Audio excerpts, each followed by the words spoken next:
بسم اللہ الرحمن الرحیم۔ السلام علیکم۔ ابتدا رب العزت کے نام سے جس نے جان دی جہان دیا، اور درود و سلام محمد والے محمد پر۔ آئرن کے ساتھ ناصر نقوی حاضر خدمت۔ ناظرین، عالمی افق پر جنگ کے بادل رفتہ رفتہ گھنے ہوتے جا رہے ہیں، جنگ میں تیزی آ رہی ہے۔ عید الفطر کی ساری خوشیاں جو ہیں وہ کھٹائی میں پڑتی نظر آ رہی ہیں۔ معاملات خاصے پیچیدہ اور گڑبڑ ہو چکے ہیں۔ اگر یہ کہا جائے گل ود گئی، پاکستان کو سہ فریقی دھمکیاں یعنی ہر طرف سے پاکستان پہ دباؤ کس بات کا، یہ بھی آپ کو بتاتے ہیں۔ اور ایٹمی پلانٹ پر حملہ فارس فیلڈ کے بعد، یعنی جو فارس آئل فیلڈ تھی ایران میں، اس پہ اسرائیل نے حملہ کیا، اس سے معاملات بہت زیادہ بگڑے۔ جو قطر اور سعودی عرب جو ہے، ان پر جب ایران نے حملہ کیا تو لرز اٹھے، اور یہی نہیں، کہتے ہیں کہ جنگ جو ہے اب ٹرمپ کے ہاتھ سے نکل گئی۔ اسرائیلی فوجیوں نے بغاوت کر دی، ایران نے حملے تیز کر دیے اور اپنے ارادوں کا صاف اظہار کر دیا کہ کسی قسم کی کوئی رکاوٹ برداشت نہیں کی جائے گی۔ آئل فیلڈ پہ حملہ ہوا تو آئل فیلڈ پہ حملہ کیا، اب ایٹمی پلانٹ پہ حملہ کیا ہے تو تیار ہو جائیں، ہم بھی ایٹمی اثاثوں پر حملہ کریں گے۔ یہ کتنے خطرناک ہو سکتے ہیں یہ بھی آپ کو بتاؤں گا، لیکن ایران نے 3 افراد کو اور پھانسی دے دی۔ کل میں نے آپ کو بتایا تھا کہ ایک جاسوس کو پھانسی دے دی۔ یہ 3 افراد کون ہیں؟ یہ 3 افراد جو گزشتہ دنوں یعنی 8-10 ماہ پہلے جو ہنگامے ہو رہے تھے ایران میں، ان میں پکڑے گئے تھے، اور ان کو پھانسی دینے کے لیے سزا ہو گئی تھی۔ لیکن امریکہ نے کہا تھا کہ اگر مظاہرین میں سے پکڑے جانے والے بلویوں کو اگر کسی نے جان سے مارنے کی کوشش کی یا پھانسی دی تو پھر حملہ وہ امریکہ کی طرف سے ڈیو ہو جائے گا، یعنی امریکہ حملہ کر دے گا ایران پر۔ لہٰذا یہ پھانسیاں رک گئی تھیں۔ لیکن اب چونکہ سہمکھی لڑائی جاری ہے، سہمکھی یعنی اسرائیل، امریکہ اور ایران کی، تو اس لیے ایران نے پھانسیاں بھی دینی شروع کر دی، 3 افراد کو مزید پھانسی دے دی، اور ابھی مزید پھانسیاں بھی ہوں گی۔ بات جہاں سے شروع کی تھی وہ یہ تھی کہ عید کی خوشیاں پھیکی ہو گئی۔ نمبر 1 کہ عید کا چاند جو ہے عید الفطر کا وہ نظر نہیں آیا، تو 30 دن کی ہو گئے روزے، تو بچوں کی خوشیاں ویسی جو 29 روزوں پہ ہوتی وہ نہ رہی۔ لیکن بزرگوں کی اور بڑوں کی اور سمجھداروں کی خوشیاں کہاں پہ کھٹائی میں پڑی، وہ بات ہے جس پہ میں نے کہا گل ود گئی۔ کیا ہوا؟ وزرائے خارجہ کی، اسلامی وزرائے خارجہ کی کانفرنس تھی، خصوصی کانفرنس بلائی تھی سعودی عرب نے موجودہ مشرق وسطیٰ کے حالات کو دیکھنے کے لیے، اور وہاں ہمارے نائب وزیر اعظم اور وزیر خارجہ اسحاق ڈار بھی گئے۔ اعلامیہ جاری ہوا کہ ایران کی سخت مذمت کی جاتی ہے کہ مشرق وسطیٰ کے ممالک پہ جو اس سے حملے کیے، لیکن اس اجلاس میں جو مطالبہ کیا گیا وہ سعودی حکومت کی جانب سے یہ کہا گیا کہ چونکہ پاکستان سے معاہدہ ہے جنگ کا، تو پاکستان جو ہے وہ جنگ کے لیے تیار ہو، بلکہ اٹیک کرے ایران پہ، یہ مطالبہ کیا گیا۔ دوسری جانب سے وزیر خارجہ نے ایک پریس کانفرنس کی، سعودی وزیر خارجہ نے، انہوں نے کہا کہ ہمیں کوئی امریکہ یا روس یا اسرائیل یا چین سے نہیں خطرہ تھا، ہم نے جو معاہدہ کیا تھا ایک ایٹمی ملک سے، وہ اسی لیے کیا تھا کہ ایران سے خطرہ تھا، لہذا آئیں اور حملہ آور ہوں، ہمارا ساتھ دیں، معاہدے کی پاسداری کریں۔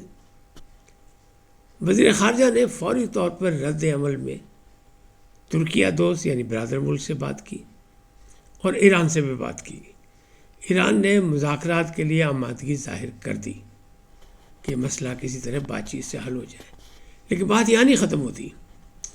بات یہ ہے کہ پاکستان کے آزمودہ دوست آئرن برادر چین نے دھمکی دے دی کہ اگر پاکستان نے ایران پر حملہ کیا تو ہم ایران کے ساتھ ہیں، اور پاکستان کو پھر سی پیک اور باقی جو معاہدے اور جو چیزیں ہیں ان سے دستبردار ہونا پڑے گا۔ اسی طرح روس نے بھی حملہ کر دیا، دھمکی دے دی کہ اگر پاکستان نے ایران کے خلاف کوئی کارروائی کی تو پھر ہم ایران کے ساتھ ہوں گے۔ تیسری جانب، یعنی دو تو ہو گئی ہے، تیسری جانب کہاں؟ تیسری جانب آپ کو پتہ ہے افغانستان سے دھمکی اپنی جگہ موجود ہے، لیکن امریکہ بہادر کہہ رہے ہیں کہ آپ ہمارے ساتھ چلیں، نہیں تو پھر ہم بھی وہی سوچیں گے۔ اب معاملات یہ ہیں کہ یہ کس نہج پہ جا کے معاملہ ختم ہوگا۔ پاکستان میں اس مسئلے پر بہت زیادہ سنجیدگی سے غور و فکر کیا جا رہا ہے، بلکہ ایک قسم کی ہلچل مچ چکی ہے، اور کہا جا رہا ہے مختاریہ گل ود گئی ہے۔ کیوں؟ کہ فیلڈ مارشل حافظ عاصم منیر نے آج شیعہ علماء کو بلا کر اعتماد میں لیا ہے کہ دیکھیں، نمبر ایک، پاکستان جو ہے وہ کسی جنگ میں داخل ہونے کو تیار نہیں، کسی کی جنگ لڑنے کو تیار نہیں، لیکن اگر حالت کار ایسے بنے کہ کوئی مسئلہ بگڑا تو پھر اندرونی محاذ کو سنبھالنا ہوگا، ریئیکشن یا فساد یا انتشار ملک کے اندر برداشت نہیں کیا جا سکتا۔ تو اس پیغام سے لوگ یہ سوچ رہے ہیں کہ شاید پاکستان نے فیصلہ کر لیا کہ ایران کے خلاف وہ سعودیہ کی طرف سے جنگ لڑے گا۔ تو صورتحال ایسی ہو گئی کہ عید وید کی خوشیاں تو اڑ گئیں، سوچ و بچار شروع ہو گیا، اور ہر سطح پہ یہ سوچا جا رہا ہے کہ آخر یہ صورتحال، یہ اونٹ کس کروٹ بیٹھے گا۔ کوشش کر رہی حکومت وزیر خارجہ کے سطح پہ، لیکن ترکیہ کا موقف بہت مضبوط ہے۔ ترکیہ نے واضح انداز میں یہ کہہ دیا کہ اس وقت ایران اسلام کی جنگ لڑ رہا ہے، اور واحد قلعہ ہے اسلام کا ایران۔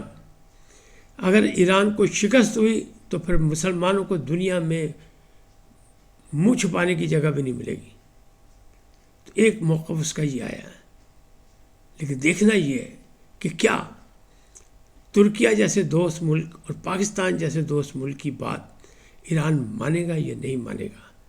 اگر ایران نے لچک دکھائی تو معاملات بہتر ہو سکتے ہیں، ورنہ امریکہ بہادر اسرائیل سے ناراضگی کے باوجود، اب یہ ناراض ہیں یا کوئی ٹوپی ڈرامہ ہو رہا ہے کہ ٹرمپ صاحب کہتے ہیں کہ یہ جو ساؤتھ پارس آئل فیلڈ پر حملہ کیا اسرائیل نے، اسے نہ ہمیں بتایا، نہ ہی اس نے مشرق وسطیٰ کے ممالک کو اطلاع دی، کیونکہ اسے پتہ ہے کہ اگر ایسا کرے گا تو ایران کا رد عمل مشرق وسطیٰ پر ہونا تھا، اور وہی ہوا کہ قطر پر پھر اس نے حملہ کیا، میزائل برسائے، اور سعودی عرب پہ بھی برسائے، اور اس وقت برسائے جس وقت وہاں وزرائے خارجہ کی کانفرنس ہو رہی تھی، 12 اسلامی ممالک کے وزرائے خارجہ وہاں موجود تھے۔ اس وقت ریاض پر بھی حملہ ہوا اور آئل فیلڈ پر بھی ہوا۔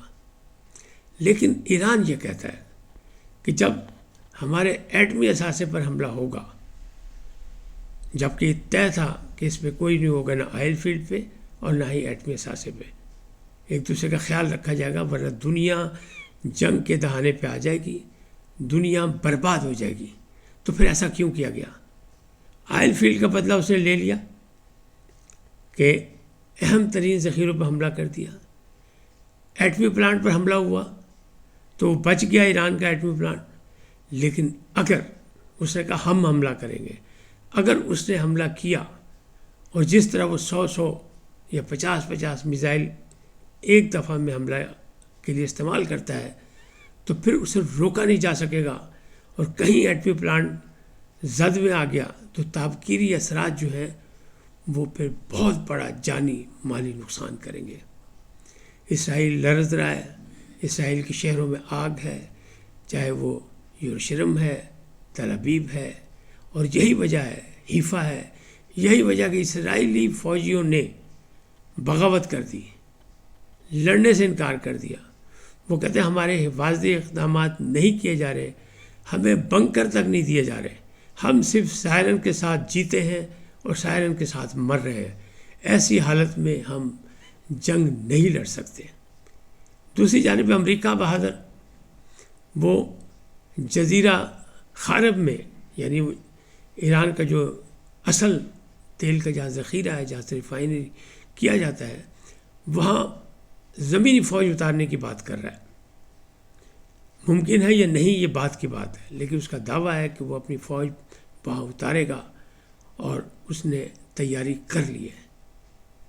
تاہم دوسری جانب جو ہے وہ حماس، یمن، حوثی اور حزب اللہ سب تیار ہیں کہ اگر اس طرح ایران کو مزید گھیرا گیا تو وہ حملہ آور ہو جائیں گے اور وہ سخت رد عمل کا مظاہرہ کریں گے۔ حزب اللہ بھی کہہ رہا ہے، حماس بھی کہہ رہا ہے، اور یمن حوثی بھی کہہ رہے ہیں۔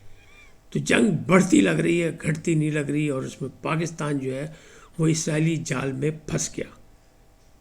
اب اسرائیلی جال کے ہیں یا امریکن جال کے ہیں، کیونکہ امریکہ سے بھی بڑے تعلقات تھے اور بڑے مائی بیسٹ فرینڈ کہتے تھے، وہ عظیم لیڈر کہتے تھے شہباز شریف کو، وہ فیلڈ مارشل کی تعریف کرتے ہی جھکتے تھے۔ اسی چکر میں پاکستان کو اس طرح پھنسا لیا کہ اسرائیل نے حملہ کیا اور سعودی عرب اس کے حملے کے جواب میں اپنے اتحادی سے امید رکھتا ہے کہ وہ ایران پر حملہ کرے۔ پاکستان اس جنگ میں شامل ہونے کو تیار نہیں، لیکن معاہدے کی روح سے پاکستان بیک فٹ نہیں کھیل سکتا۔ تاہم دعا کریں کہ جو سہ افریقی مذاکرات شروع ہونے لگے، یعنی ترکیہ، پاکستان اور ایران، پاکستان اس جنگ میں اسلامی ممالک کے لیے مشرق وسطیٰ کی سہولت کے لیے پل بننے کا چاہتا ہے، پل کا کردار ادا کرنا چاہتا ہے، لیکن کیا وہ کامیاب ہو سکے گا؟ نہیں۔ پاکستان کی سیاسی حکومت اور عسکری قیادت اس وقت یقیناً دباؤ میں ہوگی اور پاکستان امتحان کی گھڑیوں میں ہے، لیکن اللہ کرے جیسے ماضی میں بھی پاکستان بہت سے بحرانوں سے نکل گیا، اس سے بھی نکل جائے۔ لیکن فی الحال جنگ کی تیزی، جنگ کی بربادی، جنگ کی آگ ہمیں اپنے دروازے پہ آتی ہوئی نظر آ رہی ہے۔